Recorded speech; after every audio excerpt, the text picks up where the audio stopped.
Hello everyone, and welcome to another episode of the Movie Gage. I'm your host, Austin Gage, and this week we're going to be talking about Now You See Me.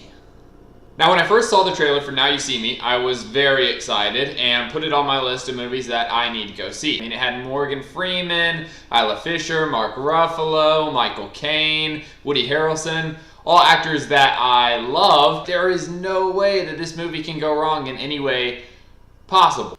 Unless, and I know this sounds crazy, what if all of these actors were placed under the control of one director, and that director happened to make one of my least favorite movies in the last 10 years?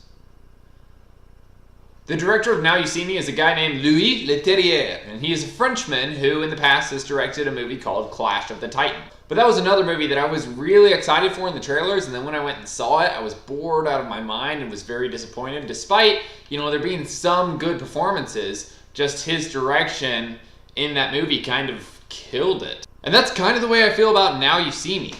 Now You See Me does try and take on a very big task in this film. It tries to combine elements of three very famous and great films, such as the Ocean's 11 series, The Usual Suspects, and The Prestige. Now, this is going to be kind of a short review.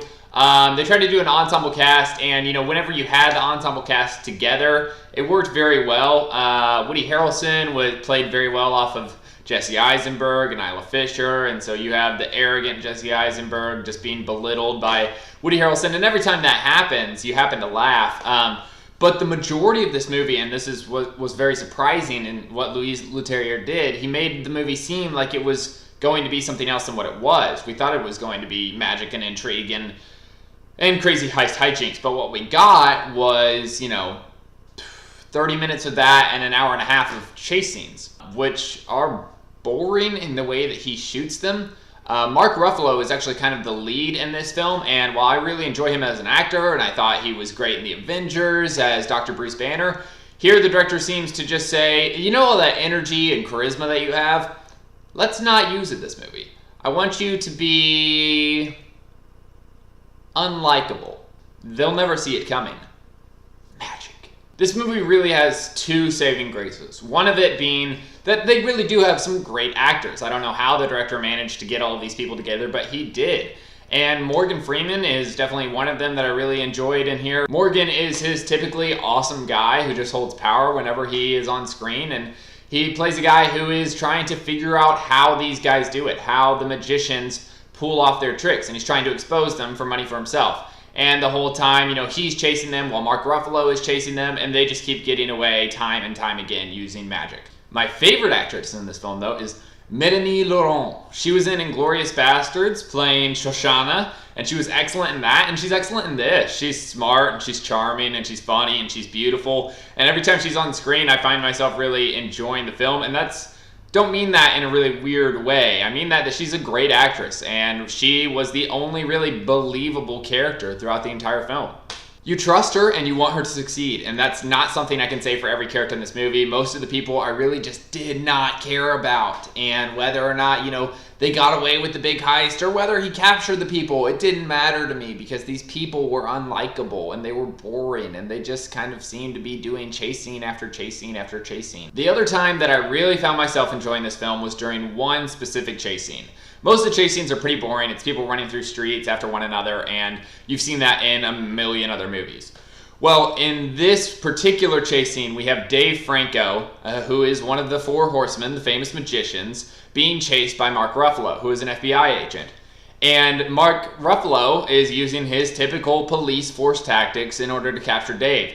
And Dave is using magic to fight back.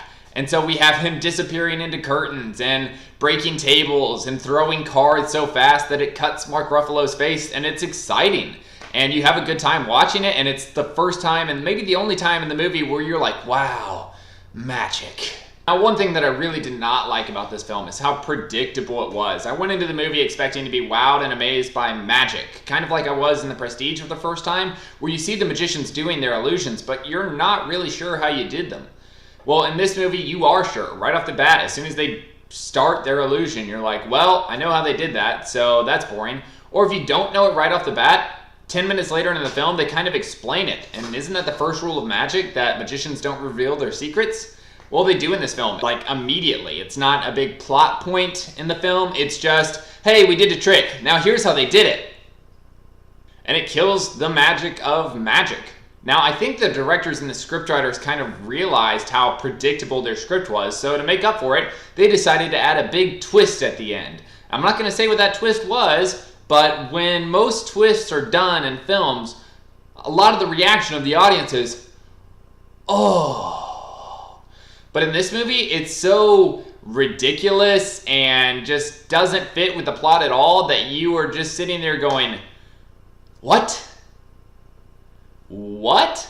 And that was pretty much my reaction throughout the entire film and a lot of the scenes. Even during a romantic kiss, it kind of comes out of nowhere because the relationship hasn't been developed. And so there's these two people and they're running and they're chasing and then they fail and then they turn around and they kiss one another. And you just get one of those moments where you go, why? Where did this come from? Now, my final thoughts about the movie are, yeah, the cast is great, but unfortunately the directors and the scriptwriters decided to do 30, 45 minutes of the cast and an hour, hour and a half of chasing after chasing after chasing. And that means that the cast is underutilized, and that means that the whole movie is kind of boring. I'd have to give this movie a 4 out of a 10, mainly because there was no wonder to the magic of the movie, which is what the whole film was supposed to be about. Instead, they went for chase scenes, and very boring chase scenes at that. When they tried to make up for it, they went with a big WTF moment, and it just did not work. I will say this, though. When the movie ended, my friend was sitting right next to me, and we both kind of said at the same time, wow, that movie was, and he said, awesome, and I said, terrible. And so I'm going to say that I am not the only opinion on films. Yes, I was bored. No, I was not amazed. No, I did not have a fun time. But my friend did, and so that says if after all this you are still interested, go and see the movie. If you're disappointed, then, maybe you'll take my warnings next time. Anyways, I hope you enjoyed the review for this week, and I hope to see you all next week as I review more movies. Thanks for stopping by. Bye.